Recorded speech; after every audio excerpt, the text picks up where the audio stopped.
Hi everyone! Welcome to the Empath Tarot. It's another love reading, timeless and general. Take what resonates lang po. Maybe some part of the reading makaresonate kayo. Some part of it hindi. Totally makaresonate na parang kwento ninyo ito. O may mga salita kayo mapupulot dito na parang tatagos talaga sa inyong damdamin.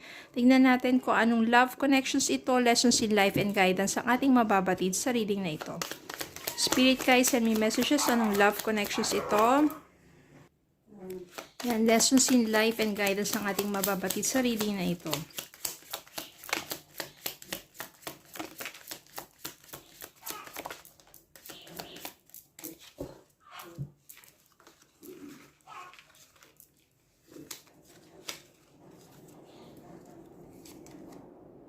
Page of Cups.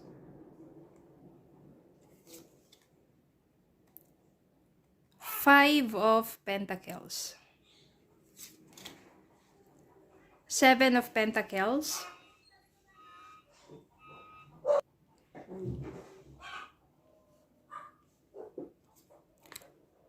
Queen of Pentacles.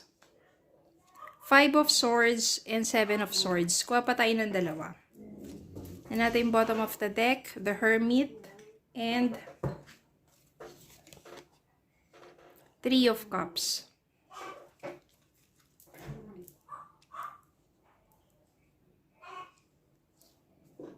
Seven of Swords. So, this is about cheating, breaking up. Masasabi natin na talaga nagloko yung person mo, no? Marami siyang ginawang kasinungalingan sa'yo. Kaya marami kayong pagtatalo. Yung feeling mo talagang, ano ka ng person mo, talagang nagtaksil talaga siya sa'yo, no? At dahil sa nagawa niyang kataksilan, ikaw na mismo yung umalis sa person mo. Kasi I can sense here na simula nang iniwan mo yung person mo, ito na yung nangyari sa kanya. Nakaranas siya ng poverty, kahirapan. So naghirap, pati financially. Diba parang sobrang hirap ng kanyang buhay. Samantalang ikaw, yung mga panahon na pag-isa ka, dun mo naisip na hindi mo dapat talaga tinuon ng husto yung buong oras o panahon mo sa taong yun. Lalong-lalo na alam mo na parang merong something na mali. Na yun na nga, nag-cheat na nga pala talaga sa'yo.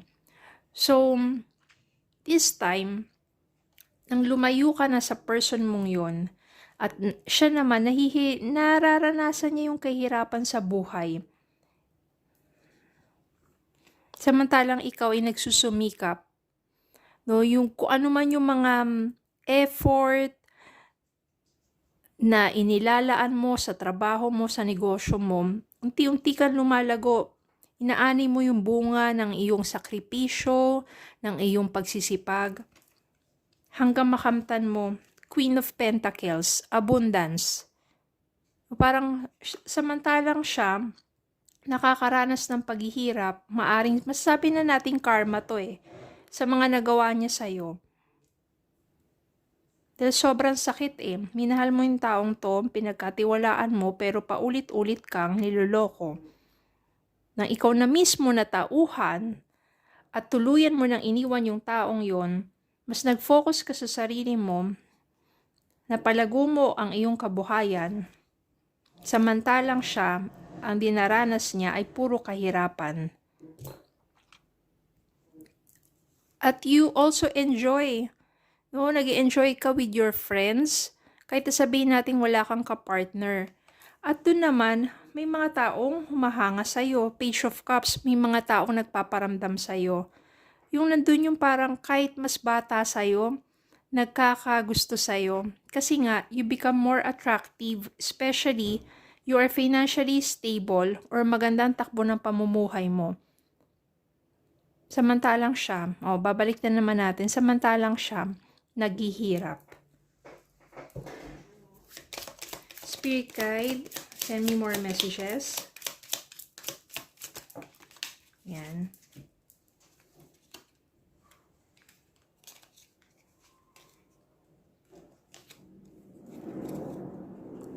Three of Pentacles. Gusto niya makipagbalikan sa'yo at gusto niyang ayusin. Gusto niya makipag-cooperate na. Kumbaga parang ayusin na natin to. Ngayon na naghihirap siya, tapos ikaw, nakikita niya yung yung magandang buhay mo. Gusto niyang bumalik. Ayan o. Ito yung Eight of Wands, communication. So makikipag-communicate siya sa'yo, magre-reach out siya sa'yo dahil gusto niyang bumalik. Dahil this time gusto niya na magkaroon na parang na give and take, mas generous na pagdating sa relationship, sa love. Pero sorry na lang siya kasi Ace of Swords dito, meron ka ng clarity. Bakit mo pa babalikan yung taong paulit-ulit kang niloloko? Dahil tapos naranasan niya yung paghihirap samantalang ikaw umuunlad. Ano ba talaga ang tunay niyang intention sa'yo? So, you have clarity. No, meron ka ng plans para sa buhay mo na hindi na siya kasama In Ace of Pentacles, ang daming mga bagong opportunity dumarating sa'yo pagdating lalo sa financial matters. No, parang lalo ka pang lumalago. At merong someone, merong bago na talagang nagpapahiwatig sa'yo na dito mo mas nafe-feel yung magaan yung kalooban mo. Meron ding masasabi mong medyo romantic itong taong to at pinaparamdam niya talaga sa'yo, yung intention niya ay mabuti. So, ibang-iba dito sa person mo na to.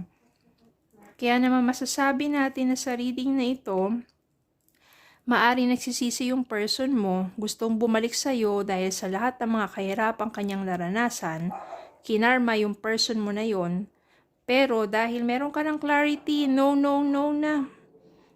You are not going back to that person, especially you have someone new na masasabi mong mas magaan sa kalooban mo na kasama tong taong to, mas pinararamdam sa'yo yung kahalagaan mo at may mabuting intention para sa'yo.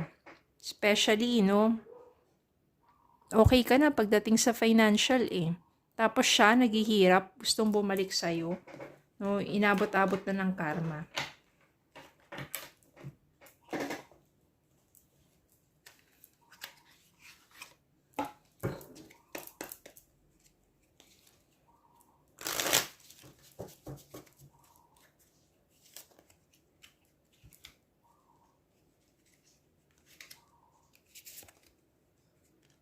Magnetic connection. There is a very strong pull and intensity that draws you to this person. Ito yun. This new person. Merong magnetic connection. Open yourself to love. It is safe for you to let your heart be seen. Don't be scared. This is for your new love. Knight of Cups. Meron kayong magnetic connection. And just open your heart. Open yourself to love again. Because di naman lahat magkakapareho. Wag yung parang sabi mo, baka lokohin na naman ako. Yung ganun, diba? Tapos di ka na magmamahal ulit. So, open yourself to love. Magkakaiba naman ng mga tao. Lalo na kapag magaan ang pakiramdam mo sa kanya. Lubusan, sincero. At nararamdaman mo, pinararamdam niya sa'yo. At merong mabuting intention. Yun Okay, so open yourself to love again and learn from the lessons of the past. Yun lang naman yun At saka sa person mo na nag-cheat sa'yo, nanloko sa'yo, nakaranas ng paghihirap, maaring karma na niya yun. So it is up to you if you would like to go back to that person or to move forward na with your life. Okay, so yun lang po. Maraming salamat po for watching. Please don't forget to like, share, comment, subscribe, follow me Facebook and YouTube. Have a good day po and God bless.